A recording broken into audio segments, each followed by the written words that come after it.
यो वै वेदांश्च प्रहिणोति तस्मै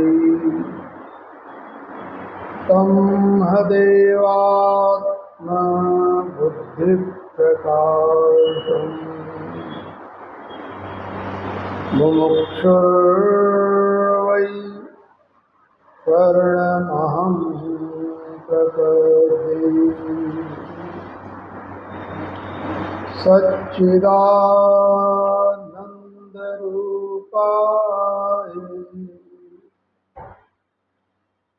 विश्वोत्पत्त्यादिहेतवे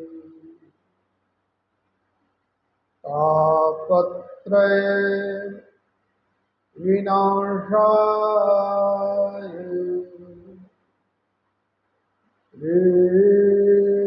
कृष्णाय वयं नमः। शङ्करं शङ्कराचार्यं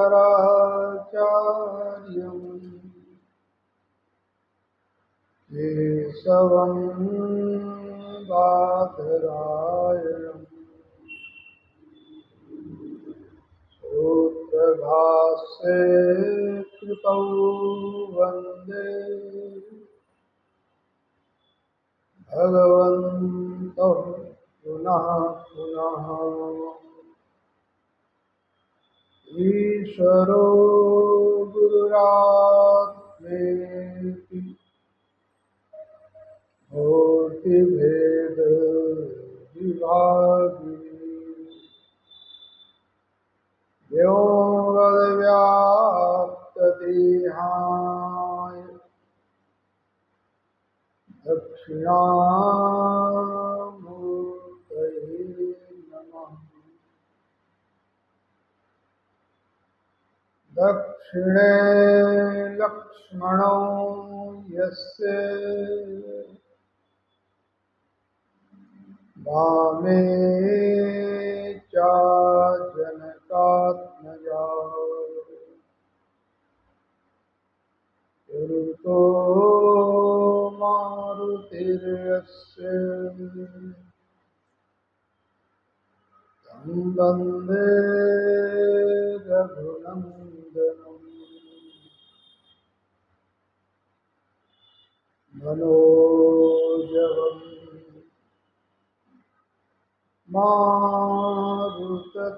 मारुततुल्यवेगं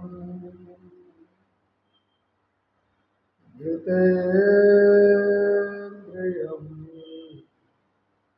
बुद्धिमतां वरिष्ठं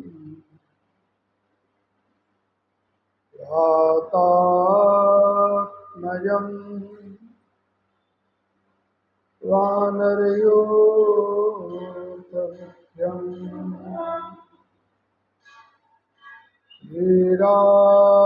श्रीरामदूतं शरणं प्रपद्ये। वादीमूकतिरं प्रतीक्षितिपति वैश्वानरः सीदति क्रोधीर्षाम्यति दुर्जनः सुजनति क्षिप्रानुगाखण्डयति गर्वे खर्वति सर्वमित्यजरति यन्त्रिणा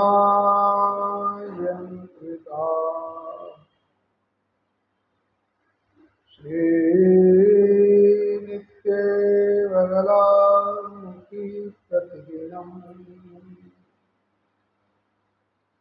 कल्याणी तुभ्यं नमः। ॐ सहना भवतु सहनौ भुनक्तु सह वीर्यं करवावहै तेजस्विनावधीतमस्तु मा विद्विषावहै। ओम शांति शांति शांति। गोविंद मेरो है, गोपाल मेरो है, गोविंद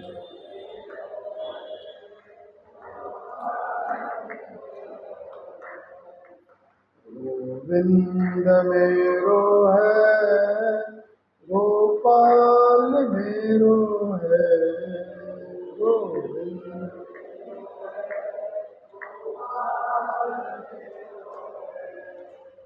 श्री बांके बिहारी नंदलाल मेरो है, श्री बांके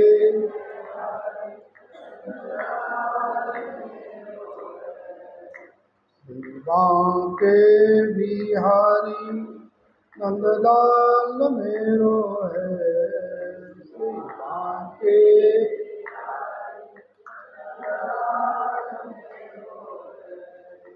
गोविंद मेरो है, गोपाल मेरो है, गोविंद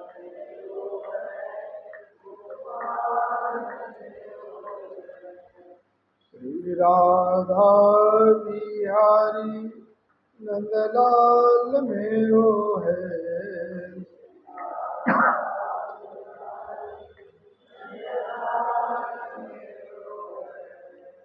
श्री राधा बिहारी नंदलाल मेरो है, श्री राधा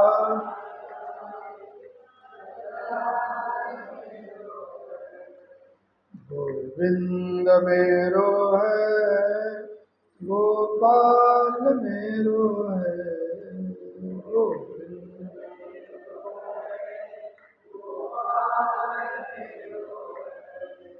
श्री गौवे चरैया नंदलाल मेरो है, श्री गौवे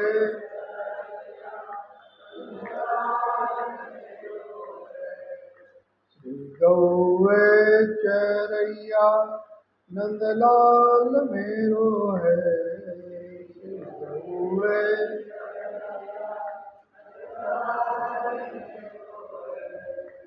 गोविंद मेरो है, गोपाल मेरो है,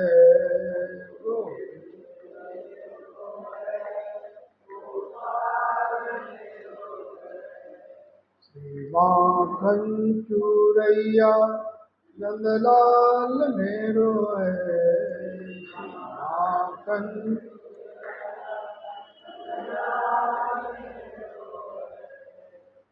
माखन चूरैया नंदलाल मेरो है, माखन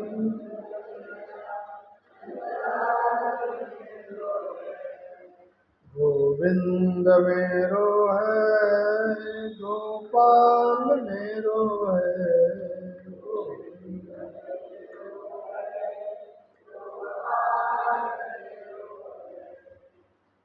गिरिवर धारी नंदलाल मेरो है, गिरिवर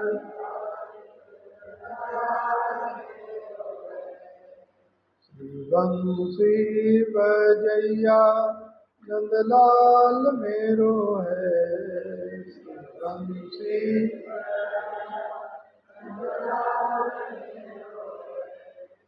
श्री रास रचैया नंदलाल मेरो है, श्री रास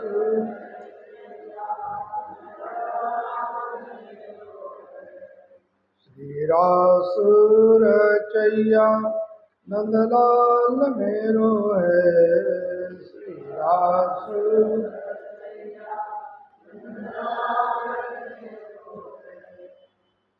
गीता सुनैया नंदलाल मेरो है। श्री गीता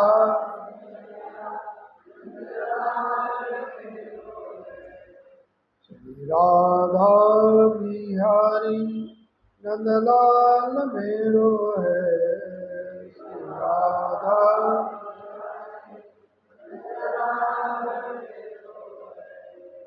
गोविंद मेरो है, गोपाल मेरो है।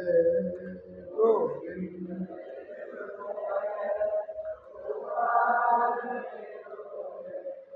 श्री राधा बिहारी नंदलाल मेरो है। श्री राधा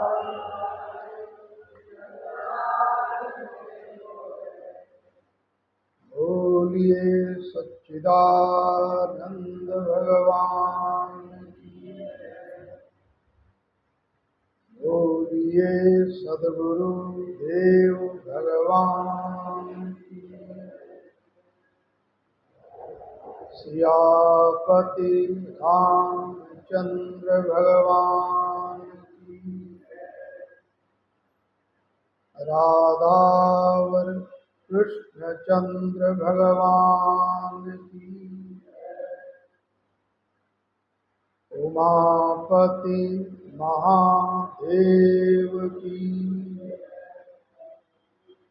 पवन सुत हनुमान की। सत्य सनातन धर्म की।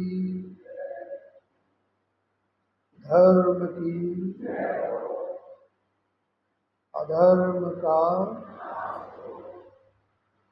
प्राणियों में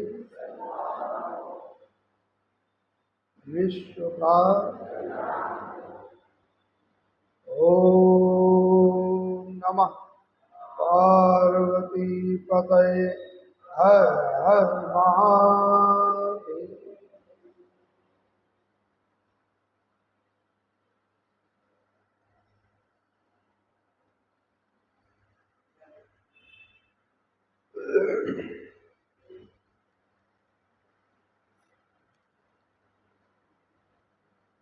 आनंद कंद भगवान श्री कृष्णचंद्र विभिन्न नाम रूपों में विराजमान किया। आइए गीता पाठ में अध्याय 5 पंचमोध्याय श्लोक नंबर 21 से पाठ आरंभ करें।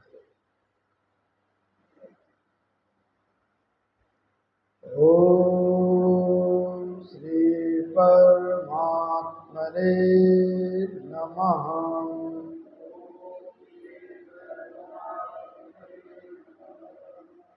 श्रीमद्भगवद गीता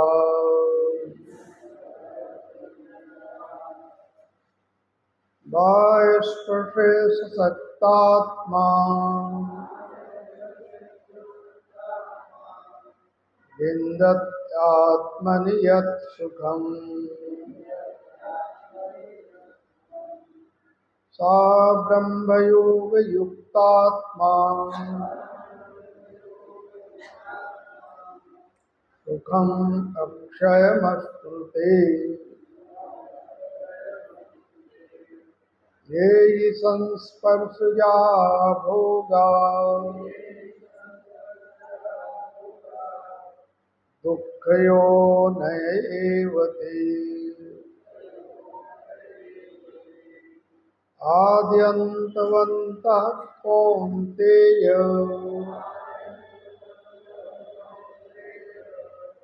नातेषु रमते बुधा। शक्नोति हैव या सोढुम् प्राक् शरीर विमोक्षणात्। काम क्रोधोद्भवं वेगम्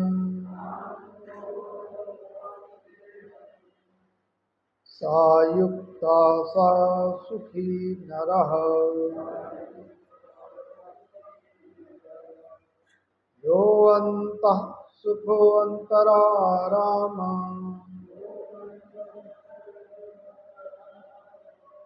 तथान्तर्ज्योतिरेव या सा योगी ब्रह्मनिर्वाणम् ब्रह्मभूतोऽधिगच्छति लभन्ते ब्रह्मनिर्वाणम् विषया क्षीणकल्मषाः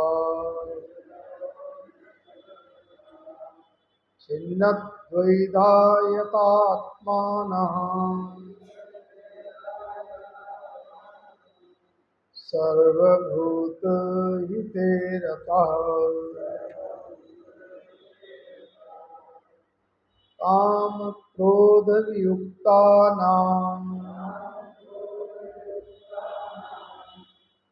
यतीनां यतचेतसाम् अभितो ब्रह्मनिर्वाणम्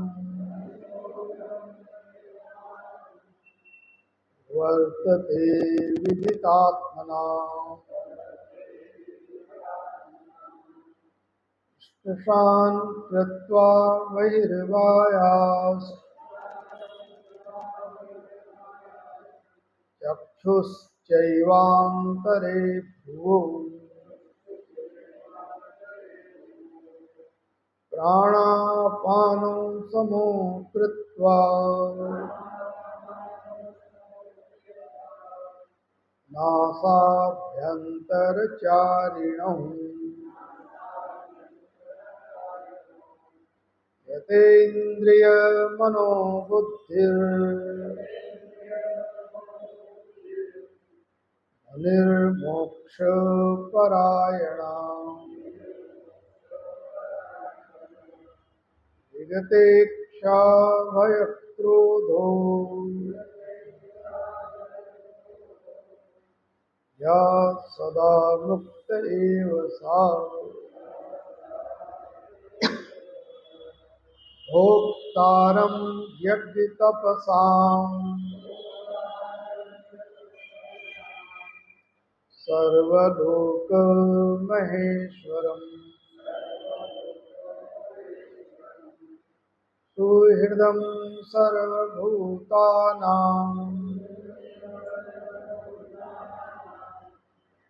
ज्ञात्वा मां शान्तिं रक्षति। ॐ तत्सदिति श्रीमद्भगवद्गीतासु उपनिषत्सु ब्रह्मविद्यायां योगशास्त्रे श्रीकृष्णार्जुनसंवादे कर्मसन्न्यासयोगो नाम पंचमोऽध्यायः। ओम श्रीकृष्णार्पणमस्तु।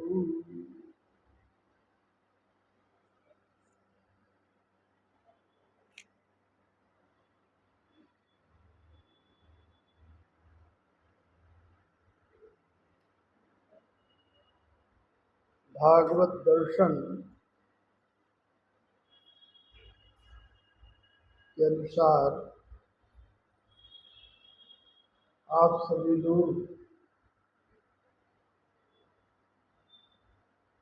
देवऋषि नारद एवं सनकादिक ऋषियों की वार्ता सत्संग आप श्रवण कर रहे हैं, जिसमें सनत कुमार देवऋषि नारद को श्रीमद् भागवत का महत्व बतला रहे। सूत जी महाराज शौनक आदि ऋषियों को ये कथा नैमिषारण्य की पावन भूमि पर 88,000 ऋषियों को सुना रहे और आपको इस कथा के माध्यम से भागवत चिंतन के द्वारा इस सनातन धर्म सभा चेंबूर मुंबई में सुना रहा हूँ। 5 प्रकार के पापों से जो युक्त है वो भी इस कथा के प्रभाव से मुक्त हो जाता है। सनत कुमार जी देवर्षि नारद से कह रहे हैं कि 5 महापाप होते हैं जो जीव के अन्य किसी उपाय से नहीं छूटते, उसको श्रीमद् भागवत कथा का आश्रय चिंतन लेना ही पड़ेगा। अब 5 प्रकार के पाप कौन है? पहले कभी सुना आप लोगों के लिए? हो सकता उसमें 1-2 प्रकार के पापों तो आपको याद हो, लेकिन ये 5 प्रकार के पाप कौन है?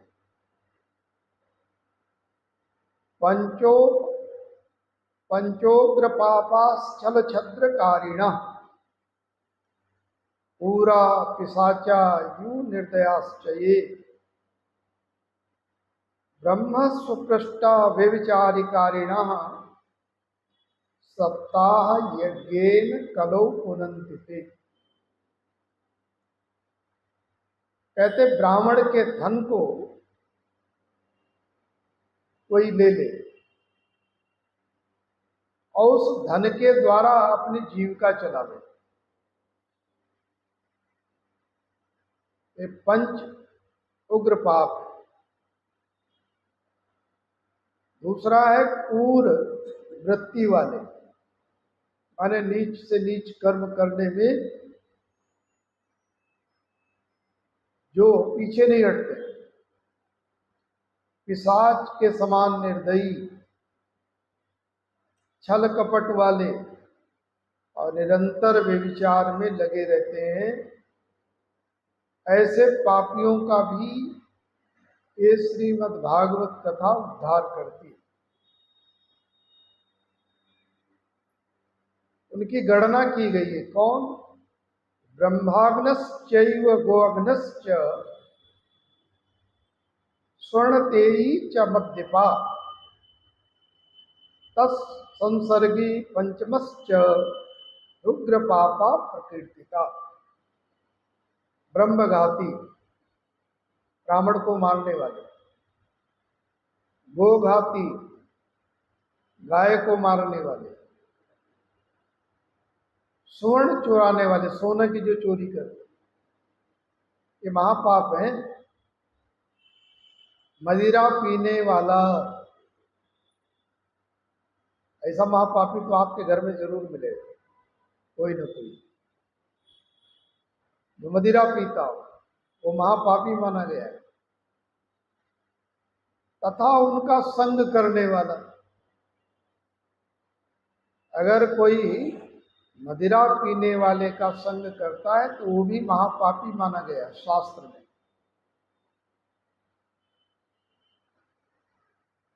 अब ऐसे ही 5 महापापियों का उद्धार कहां से होगा? इस कथा के माध्यम से होगा, और कोई उपाय नहीं है। तो पापियों को उद्धार के लिए उनको या तो कथा में लेकर आओ या उनके निमित्त कथा करवाइए, नहीं तो समझो उनकी दुर्गति होगी।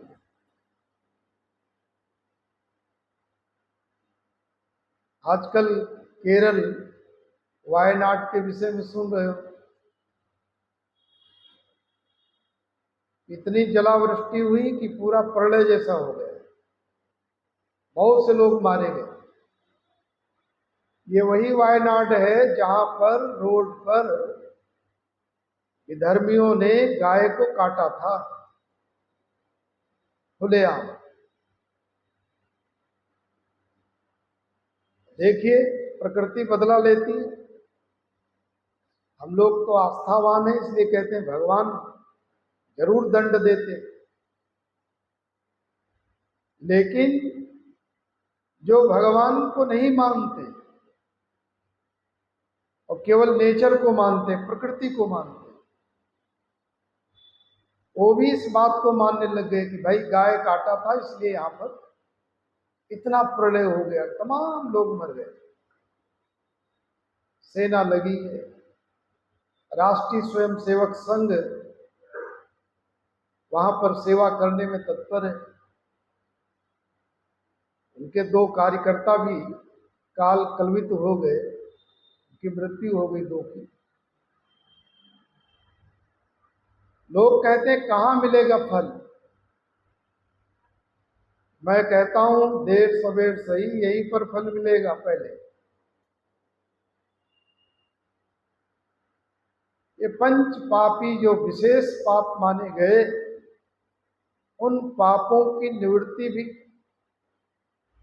ये भागवत कथा रूपी गंगा पवित्र करती है, कल्याण करती है। नारद जी को सनत कुमार जी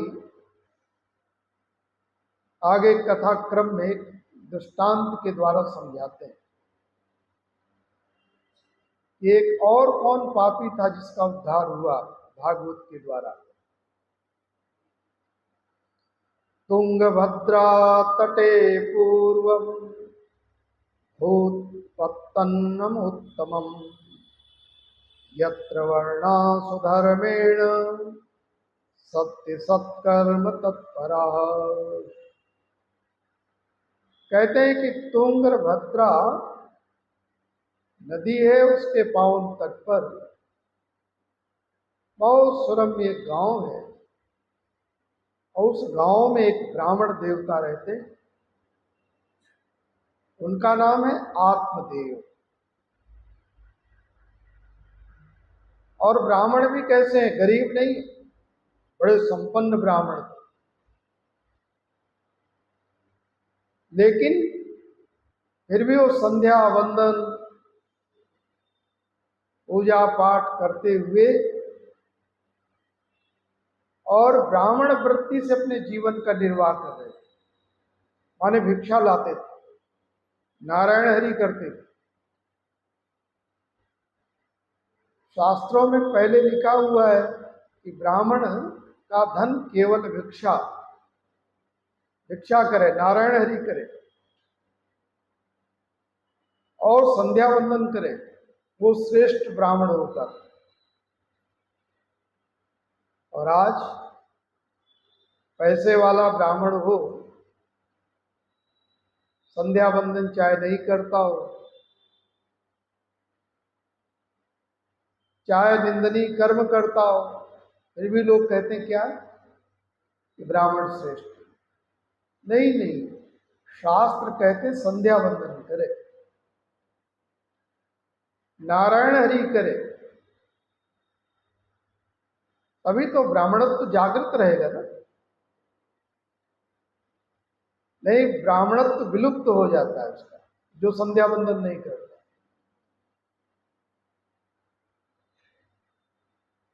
कहते नित्य ही सत्य कर्म तत्परा, सत्य कर्मों में वो निमग्न रहता।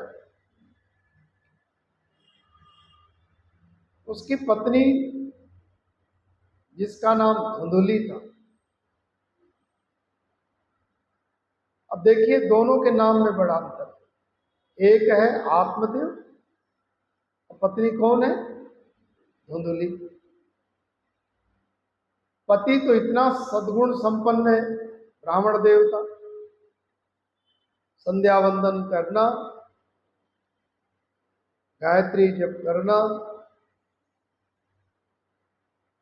श्रोत स्मार्त कर्म को करना, शास्त्र विधि से चलना और नारायण हरि भिक्षा करके जीवन को चलाना, ये स्वभाव था उसका। और पत्नी कैसी? धुंधली, लड़ाई झगड़ा करना,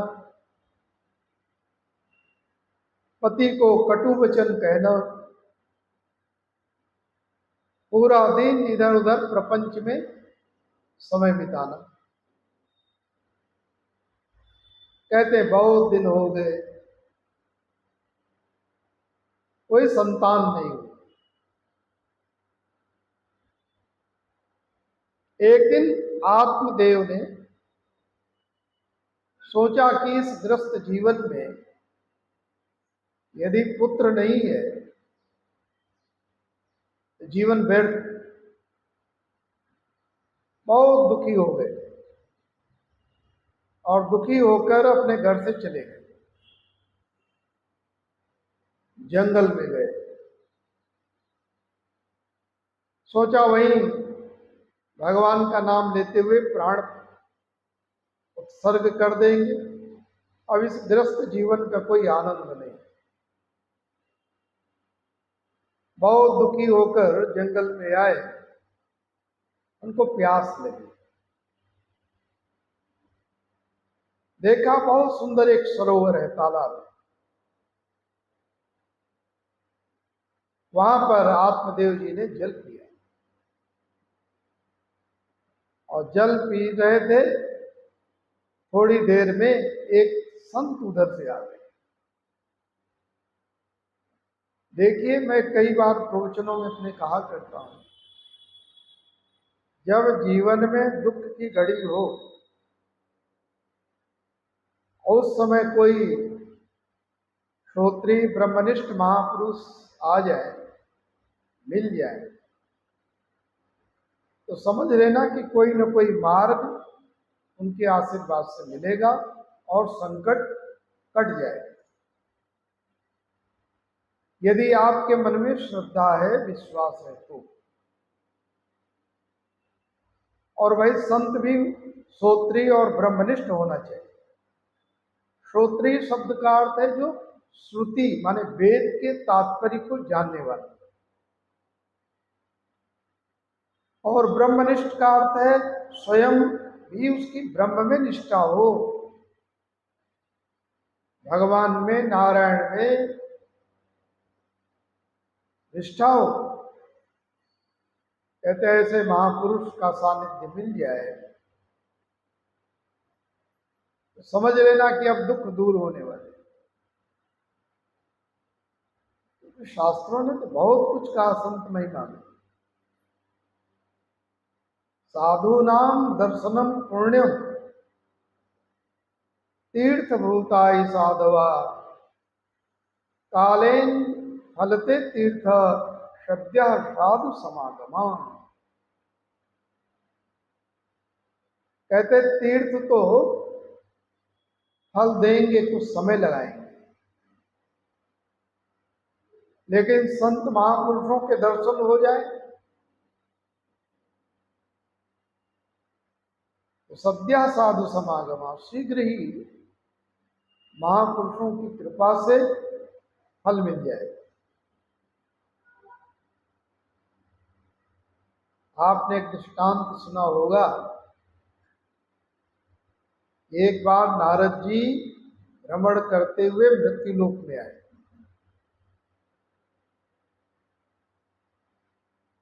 तो एक व्यक्ति ने पूछा कि महाराज ये बताइए कि संतों के दर्शन का क्या लाभ है? प्रवचन का तो लाभ है, आप ध्यान पूर्वक सुनेंगे, आपको शांति मिलेगी। घर में जाकर चिंतन करेंगे, वहां भी अच्छा लगेगा। शास्त्र की, भागवत की, भगवत गीता की कोई ऐसी युक्ति, कोई ऐसे वचन जब आपको स्मरण आएंगे तो आपको बल मिलेगा, आपके अंदर आत्म शांति आएगी। ये तो प्रवचन का लाभ है, लेकिन केवल महापुरुषों के दर्शन किए जाएं तो उनका क्या लाभ है? अब नारद जी ने उस व्यक्ति को कहा कि भाई, मैं भगवान नारायण से पूछेंगे जाकर कि महाराज संतों के दर्शन का क्या लाभ है। नारद जी भगवान नारायण के पास में गए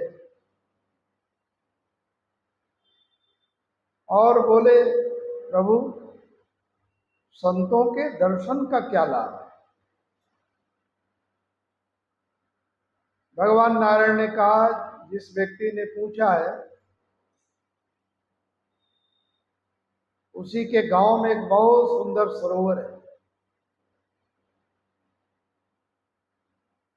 उसमें बहुत से वृक्ष लगे हुए हैं, उन वृक्षों में आम का वृक्ष है, उस आम के वृक्ष में कौवा रहता है, उस कौवे से जाकर पूछना कि संतों के दर्शन का क्या लाभ है, वो कौवा आपको बताएगा। नारद जी ने चिंतन किया, भगवान स्वयं नहीं बता रहे और कह रहे कौवा बताएगा। नारद जी ने भगवान की आज्ञा मानकर उसी गांव में आए। गांव के किनारे देखा, बहुत सुंदर सरोवर है। उस सरोवर के किनारे बहुत से वृक्ष लगे हुए, एक आम का वृक्ष देखा, उसमें कौवा बैठा हुआ। उस कौवे से नारद जी ने पूछा कि ये बताओ, संत के दर्शन का क्या लाभ? उस कौवे ने नारद जी की ओर देखा, नारद जी ने उस कौवे की ओर देखा, दोनों की आपस में आंखें मिली और आंख मिलते ही हरिओम तत्सत, कौवे के प्राण पखेरु उड़ गए। नारद जी को बड़ा दुख हुआ कि मैं तो इससे पूछ रहा था कि संत के दर्शन का क्या लाभ, और इसके तो प्राण उड़ गए। तो लोग ये कहेंगे, भैया संतों के दर्शन से बचो, क्या पता दर्शन करते ही कुछ हरिओम तत्सत हो जाए। भगवान नारायण के पास में नारद जी गए और कहा, महाराज मुझे तो बहुत कष्ट है। भगवान नारायण ने पूछा, नारद जी क्या कष्ट है? बोले, महाराज मैंने उस कौवे से पूछा कि संत के दर्शन का क्या लाभ है। तो उस कौवे ने मेरी ओर देखा, मैंने उसकी ओर देखा, दोनों की नजरें मिली और नजरें मिलते ही उसके प्राण निकल गए। तो महाराज ये तो अनिष्ट है। लोग दर्शन करेंगे और संत का और किसी का अनिष्ट हो जाए, बुरा हो जाए, तो लोग कहेंगे भैया संतों के दर्शन से बचो। भगवान नारायण ने कहा, नहीं नहीं नारद जी चिंता मत करो, आप मेरी आज्ञा मानकर जाइए, समाधान मिलेगा। नारद जी ने कहा, महाराज अब कहाँ जाना है? बोले उसी सरोवर में एक हंस है, हंस का बच्चा चूजा है। बोले उससे पूछना कि संत के दर्शन से क्या लाभ होता है, वो बताएगा। नारद जी पुनः आए और देखा उसी सरोवर में एक हंस का बहुत सुंदर चूजा है, बच्चा है। नारद जी ने उससे पूछा, ये बताओ संत के दर्शन से क्या लाभ होता है। उस हंस के बच्चे ने भी नारद जी की ओर देखा। नारद जी ने उस हंस की बच्चे की ओर देखा, दोनों की आंखें मिली, हंस की और नारद जी की। जो गति कौवे की हुई थी ना, इसके भी हरिओम तत्सत प्राण निकल गए। नारद जी को और दुख हुआ कि कहां तो मैं पूछने आया था कि संत के दर्शन का क्या लाभ है, इसके भी प्राण चले गए। भगवान के पास फिर गए, बोले प्रभु ये क्या हो रहा है, मैं जहां जाऊं जिससे पूछूं उसके प्राण ही चले जाए, तो लोग फिर विश्वास नहीं करेंगे संत पे। भगवान नारायण ने कहा बस एक बार और। बोले अब कहां जाना है। बोले जो व्यक्ति पूछा वो किसान है, उसके यहां गाय ने बछड़े का जन्म दिया, उससे पूछना कि संत के दर्शन का क्या लाभ। बोले महाराज रहने दो, अभी तक तो एक पक्षी थे, कहीं ऐसा नहीं कि वहां भी ऐसा हो और मेरी जान वापस आ जाए। भगवान नारायण ने कहा भाई उत्तर पाना चाहते तो आपको जाना पड़ेगा। नारद जी पुनः भगवान नारायण का स्मरण करते हुए मृत्युलोक में आए। उसी ग्राम में किसान से पूछते हैं आपकी गाय ने बछड़े का जन्म दिया है। गाय ने जो जन्म दिया हो, बछड़ी या बछड़ा, उसके मैं दर्शन करना चाहता। किसान ने कहा क्या करोगे। नारद जी ने कहा हमें कुछ बात करनी है। किसान ने कहा आप क्या बात करेंगे, तो पशु है। बोले आप नहीं जानते, संतों की लीला महिमा है। उसने कहा ठीक है महाराज। नारद जी उस गाय ने जो बछड़ी का जन्म दिया उसके पास में गए और बोले ये बताओ संतों के दर्शन का क्या लाभ होता है। कहते हो बछड़ी भी नारद जी की ओर देखा, नारद जी ने उस बछड़ी की ओर देखा, दोनों की आंखें मिली और पैर वो पटकने लगी। नारद जी ने अपना कमंडलू उठाया, एक तार, आगे आगे नारद जी, पीछे पीछे किसान, उसके भी प्राण चले गए। बड़ी मुश्किल से भगवान के पास में आए, बोले प्रभु ये क्या हो रहा है। भगवान नारायण ने कहा जानना चाहते हो ना संत के दर्शन का क्या लाभ है, अब तुम आखिरी बार जाओ, अंतिम बार जाइए, समाधान मिल जाएगा। बोले महाराज अब कहां जाना है। बोले उन्हीं नगरों का एक राजा है बड़ा, उस राजा के यहां बहुत दिनों बाद तमाम देवी देवताओं को मनाते हुए, आशीर्वाद लेते हुए संत ब्राह्मणों का बड़ी मुश्किल से एक राजकुमार हुआ है, बालक हुआ है।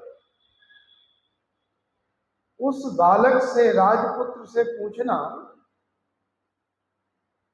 कि संतों के दर्शन का क्या लाभ होता है, तो वहां तुम्हें उत्तर मिल जाएगा। बोले महाराज अभी तक तो पशु पक्षी थे सब, अब ये राजा के यहाँ, और वहां कुछ गड़बड़ हुआ तो क्या होगा, तब तो हमारे प्राण संकट में हो जाएंगे। भगवान नारायण कहते नहीं, जीव बालक राख है मातारी। जैसे बालक की रक्षा मां करती है, नारायण चिंता मत करो, मैं अपने भक्तों की रक्षा करता हूं, आप जाइए, वहां समाधान मिल जाए। नारद जी आए, मन में तो डर था, पता नहीं क्या होगा। राजा ने बड़ा सत्कार किया, आइए देव ऋषि, आपका कैसे आगमन हुआ। नारद जी ने कहा कि महाराज सुना है आपके यहाँ बहुत दिनों बाद राजपुत्र का जन्म हुआ है। बोले हाँ महाराज, आपका आशीर्वाद, ब्राह्मणों का आशीर्वाद, संतों की कृपा। नारद जी ने कहा मैं उस बालक से बात करना चाहता। राजा ने कहा महाराज अभी तो थोड़े दिन हुए पैदा हुए, वो तो ठीक से ना रो सकता ना हंस सकता है, वो बात क्या करेगा। देवऋषि नारद कहते नहीं, ये सब संतों की महिमा, भगवान की लीला है, मुझे बात करनी। राजा ने कहा महाराज जो आज्ञा। अब नारद जी उस बालक के पास में आए, बोले आपसे एक प्रश्न पूछने आया हूं कि संतों के दर्शन से क्या लाभ होता है।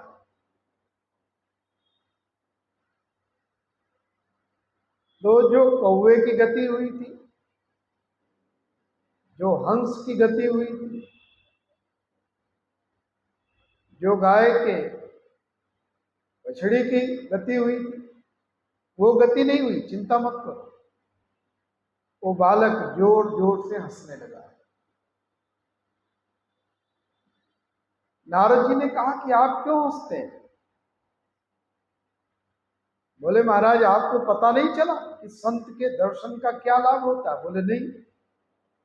बोले महाराज जब प्रथम बार आपके दर्शन हुए तब पक्षियों में नीच योनि कौवे की मानी जाती, मेरा वहां जन्म था। आपने कृपा किया, दर्शन दिया, वो हमारी काक योनि छूट गई, कौवे की योनि छूट गई। फिर पक्षियों में हंस को उत्तम माना जाता है। आपके दर्शन के प्रभाव से, पुण्य से मेरा जन्म हंस क्या हुआ। पुनः आपने कृपा किया, दर्शन दिया। आपके दर्शन के प्रभाव से, पुण्य से मेरी वो हंस की योनि भी छूट गई। फिर पशुओं में उत्तम गाय माना जाता है। वेद भी कहते हैं गावा विश्वस्य मातरा, गाय विश्व की माता है। बोले फिर वहां जन्म हो गया, वहां भी आपने कृपा किया, दर्शन दिया, वो पशु योनि भी मेरी छूट गई। अब मनुष्यों में सबसे उत्तम कौन होता है? राजा। बोले महाराज अब मेरा जन्म राजपुत्र के रूप में हो गया।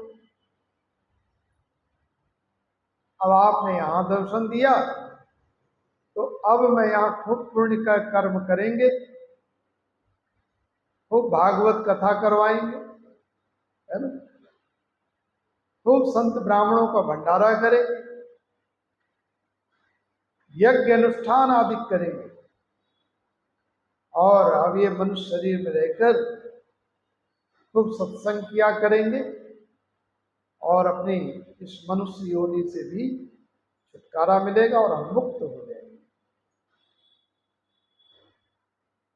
साधु नाम दर्शनम पुण्यम तीर्थ भूताई साधवा कालेन फलते तीर्थ प्रत्या साधु समागमा। ये संत के दर्शन का फल है। एक बार बहराइच में मैं गीता प्रवचन के लिए गया, वहां के राजा हीरा सिंह, तो अन्य पहले मंदिर में कहीं गया एक दो बार, तो वहां के राजा साहब को पता लगा महाराज जी गीता पे प्रवचन कर रहे हैं, उन्होंने अलग से आमंत्रित किया। इंटर कॉलेज, लॉन, बहुत कुछ वहां है राजा साहब। उन्होंने कहा महाराज हमारे यहाँ आप पधारिए। समय निश्चित हो गया, मैं राजा हीरा सिंह जी के यहाँ, तो स्वर्गीय है, उनका बेटा है, वहां गीता प्रवचन कर रहा था। तो किसी ने कहा महाराज यहाँ से थोड़ी दूर पे सराबस्ती है, भगवान बुद्ध वहां पर वर्षा वास किए थे, तो वहां चले दर्शन कराए। मैंने कहा ठीक है। तो मैं जा रहा था अपनी गाड़ी में, हमारे साथ में एक ओम प्रकाश शास्त्री जी जो पिछले वर्ष आए थे, वो गाड़ी ड्राइव कर रहे थे। दो कौवे सामने लड़ते हुए गाड़ी के सामने आ रहे। तो कल जो पीछे प्रवचन वहां किया था, हमने कहा लगता शास्त्री जी कौवे जाने वाले हैं, और दोनों कौवे वो हमारी गाड़ी के नीचे आ गए। उनमें से एक की मुक्ति हो गई, एक बचा, गाड़ी चल रही। मैंने कहा भाई शास्त्री जी कम से कम देख के आप, दोनों मर गए कि एक मरा, क्या हुआ? तो वहां देखने गए तो और कौवे इतनी देर में आ गए। मैं तो गाड़ी में ही बैठा रहा, इतनी चोंचे मारा उस शास्त्री को कौवों ने। मैं तो भेजा था कि उसको जल वल कुछ बोतल ले जा, जल पिला के आ कुछ। बोले महाराज एक की तो सदगति हो गई, हरिओम तत्सत हो गया, एक है और बहुत कौवे पीछे पड़ गए मेरे, वो भाग के आया, गाड़ी में बैठ गया। तो जो बालक हमको वहां ले जा रहा था दर्शन कराने, उसने कहा महाराज जी मेरा गांव यहाँ पास में है, आप दर्शन दे दीजिए, हमारे घर के लोग भी दर्शन कर लेंगे। चलो, चला गया तो उसके यहाँ एक दादी बूढ़ी थी। अब वो आंख में आंख डाले, महाराज बताओ हमारी मुक्ति कब हुई? और हमने कहा, शास्त्री ने कहा महाराज मत बताना कुछ, अभी रास्ते में कौवे भी हो गई, कहीं बूढ़ी माता भी जाती रहे। अरे माता जी कोई बात नहीं, भजन करो भजन। कहने का तात्पर्य, संत महापुरुष जहां जाते हैं तो जीव का कल्याण ही करते हैं। तो आत्मदेव जी के सामने एक संत आ गए, तो आत्मदेव जी को थोड़ा बल मिला कि संत आए हैं इस जंगल में, तो भगवान की कोई लीला माया है और जरूर कुछ कृपा होगी। ऐसा विचार कर संत के चरणों में आत्मदेव जी गिर गए और बड़े जोर जोर से रोने लगे। संत ने कहा ब्राह्मण देव आप क्यों रोते? बोले महाराज मैं ऐसा भागा हूं कि मेरे कोई पुत्र नहीं, मेरे हाथ में कोई फल रखता है तो फल भी सूख जाता है। तुलसी घी का वृक्ष लगाता हूं वो भी सूख जाता है, और लोग निर्वंशी कहते हैं, माने इसका वंश नहीं। मैं बहुत दुखी हूं, बिना पुत्र के गृहस्थाश्रम किस काम का। महाराज आप महापुरुष यही कहते हैं, पुत्रम बिना शिष्यम बिना न देहि ज्ञानम धनम वा। कहते धन और ज्ञान के दो अधिकारी होते हैं, शिष्य और पुत्र। जो भी ज्ञान है वो किसको दिया जाता है? जो शिष्य हो, पात्र हो।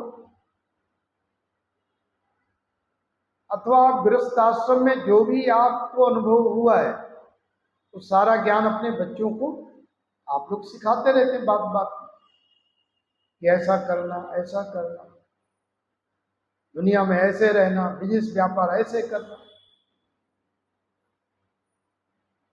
और अंततोगत्वा वो सेवा करे या नहीं करे तो भी जो भी आपने जोड़ के रखा है वो धन भी बच्चों को देके जाते हैं। ऐसे ही संत महापुरुष भी है, जो शिष्य लोग होते हैं उनको अपना ज्ञान और धन जो भी है भाई लो संभालो। तो शिष्यम बिना पुत्रम बिना न देहि ज्ञानम धनम हुआ। कहते हैं अपात्र को न ज्ञान देना चाहिए न धन देना चाहिए। जो पात्र है उसी को देना चाहिए। तो महाराज ये बताइए, जब पुत्र ही नहीं है तो हमारा गृहस्थाश्रम तो बेकार है। और तर्क करने लगे, जोर जोर से रो रहे, दानेन पाणिर्न तु कंकणेन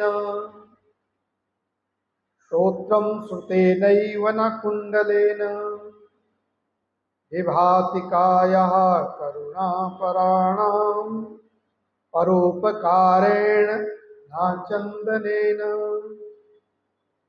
कहते महाराज हाथ की शोभा दान से है, इसमें बहुत सोने के कड़े पहने जाए, बोले उससे शोभा नहीं है। और श्रोत्रम श्रुते नैव न कुंडलेन, और कान की शोभा किससे? बोले शास्त्र वचन सुनने से, कथाएं सुनने से, वेद वेदांत सुनने से कानों की शोभा है।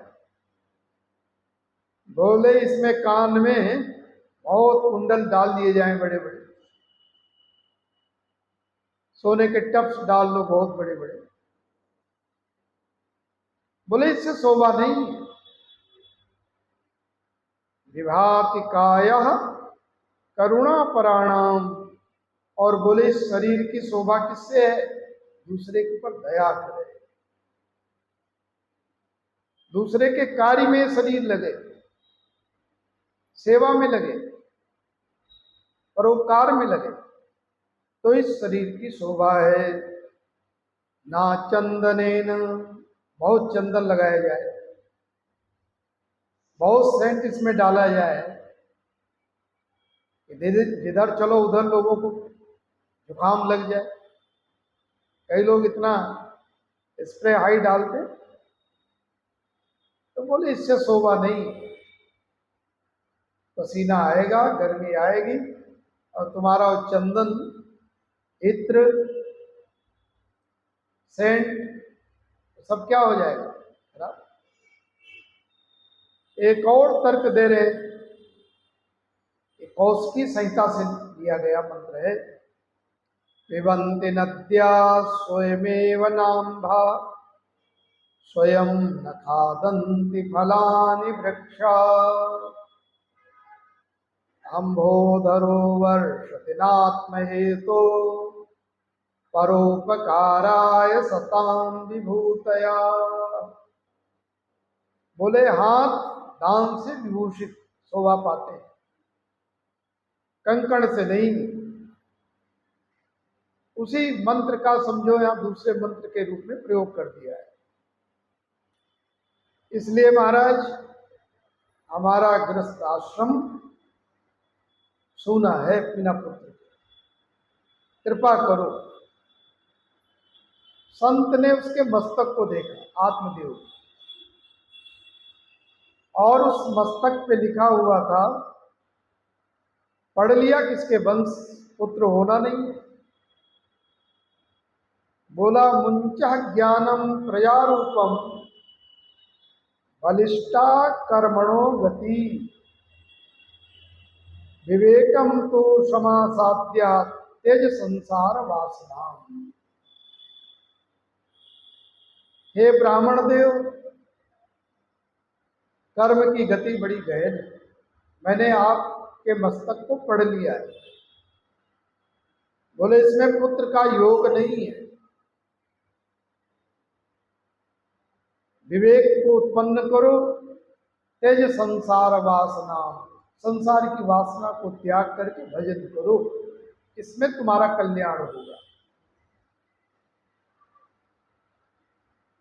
लेकिन फिर भी उसका मोह कहता, महाराज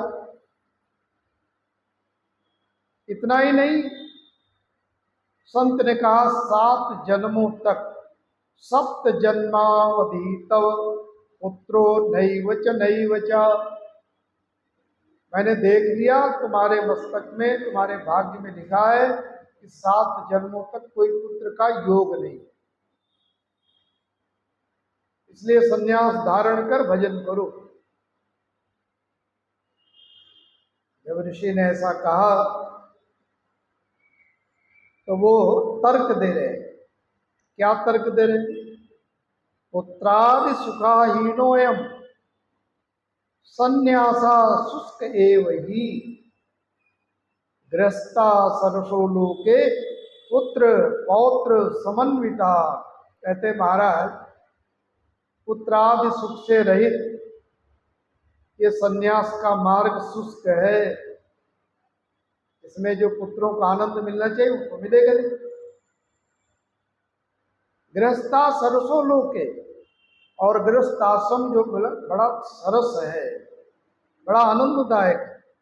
पुत्र पौत्र समन्विता, पुत्र पौत्र से संयुक्त परिवार रहता, बड़ा आनंद रहता है।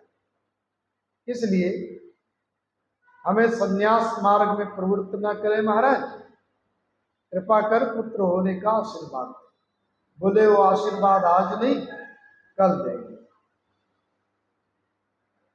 हे ईस सब सुखी हो, कोई ना हो दुखारी, सब हो निरोग भगवन,